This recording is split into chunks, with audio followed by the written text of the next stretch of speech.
Assalamualaikum, this is Mohammad Bilal. Ninth math exercise 1.3 question number 4, 5 और 6 को इस video में डिस्कस किया जाएगा।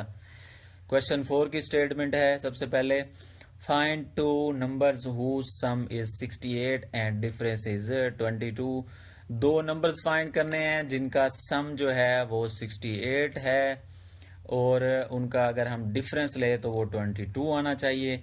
तो दो नंबर सिलेक्ट कर लेते हैं और फिर जो क्वेश्चन की स्टेटमेंट में कंडीशन दी गई है उनको यूज करके नंबर्स फाइंड कर लेते हैं। छोटा सा क्वेश्चन है, इजी सा। तो let a and b are two numbers, दो नंबर्स हैं ए और बी कोई से भी।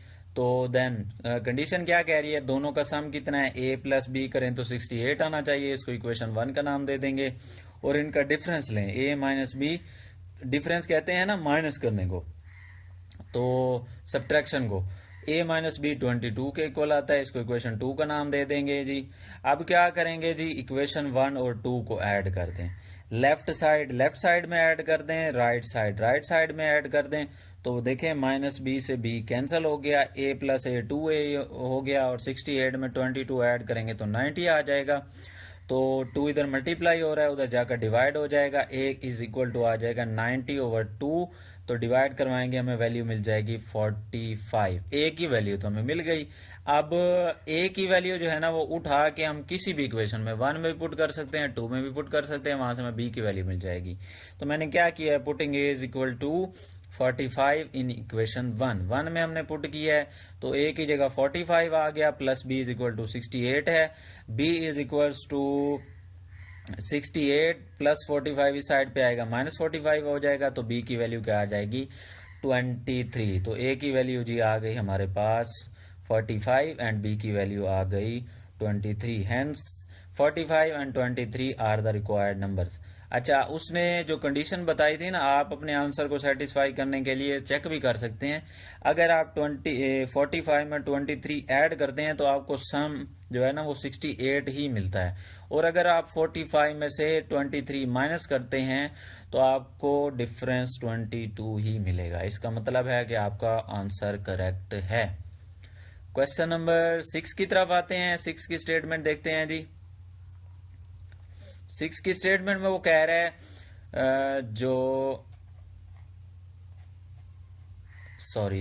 Question number 5।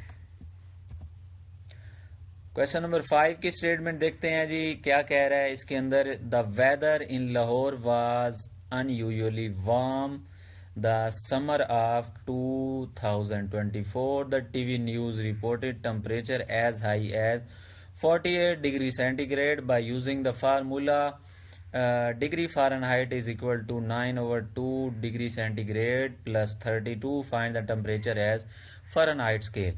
सेंटीग्रेड स्केल में जी टेम्परेचर दिया गया है, सेंटीग्रेड स्केल यानी C degree is equal to 48 degree. हमने इस फार्मूले में उसकी वैल्यू पुट करके फ़ारेनहाइट स्केल में आंसर निकालना है। तो बहुत ही शॉर्ट और छोटा सा क्वेश्चन है। करना क्या है जी, इसके अंदर ये जो f is equal to 9/5 C plus 32 दिया गया, इसके अंदर ओनली जो है ना C की जगह पर हमने क्या है वैल्यू पुट कर देनी है 48 की, क्योंकि C की वैल्यू यहाँ पे हमें दी गई है। तो 48 यहाँ पे जी पुट कर दें, 9/5 48 प्लस 32। ये दोनों जो टर्म्स हैं 9 और 48 इनको मल्टीप्लाई करवा दें, क्योंकि ये एक दूसरे से कट नहीं रही। ये इवन टर्म है और ये ऑड टर्म है, तो इनको मल्टीप्लाई करवाएंगे, 432 आ जाएगा ओवर 5 है। तो बजाय एलसीएम क्या आप क्या करो, 432 को डिवाइड करवा दो 5 से, ये आपके पास आ जाएगा 86.4 प्लस 32 वैसे आ जाएगा, इसमें 32 ऐड कर देंगे तो डिग्री फ़ारेनहाइट में आंसर आ जाएगा 118.4 डिग्री। क्वेश्चन 5 डन हो गया, छोटा सा क्वेश्चन था। क्वेश्चन 6 के अंदर आते हैं। अच्छा, ये थोड़ा सा लॉजिक बेस्ड क्वेश्चन है, इसको आपने स्टेटमेंट को अच्छे से समझ लेना है, फिर इसको सॉल्व करना है। द स्टेटमेंट है क्वेश्चन नंबर 6 की। The sum of the age of the father and son is 72 years। 6 years ago the father's age was 2 times the age of the son। what was the son's age 6 years ago? तो इस question में वो कह रहा है कि एक बाप और बेटा है, उनकी जो एज है ना वो अगर हम सम करें तो 72 ईयर्स बनती हैं। 6 साल पहले क्या था कि बाप की जो उम्र थी ना वो बेटे का डबल थी, 2 टाइम्स थी। तो आप मुझे बताओ कि लड़के की जो उम्र है बेटे की वो 6 साल पहले क्या थी। तो सिंपल सा लॉजिक है, कोई इसमें लंबा क्वेश्चन नहीं है, छोटा सा है। इसको लॉजिक समझें और इसको सॉल्व कर लें, बजाय आप इसके कि इसको लंबा खींच के जाएं। तो हम लेट कर लेते हैं कि एज जो है ना, let the age of son 6 years ago be x years. तो हमने लेट कर लिया कि लड़के की जो उम्र थी ना, बेटे की उम्र 6 साल पहले वो एक्स ईयर्स थी। Then age of the father 6 years ago क्या हो जाएगी 2x, यानी उसका 2 टाइम्स थी।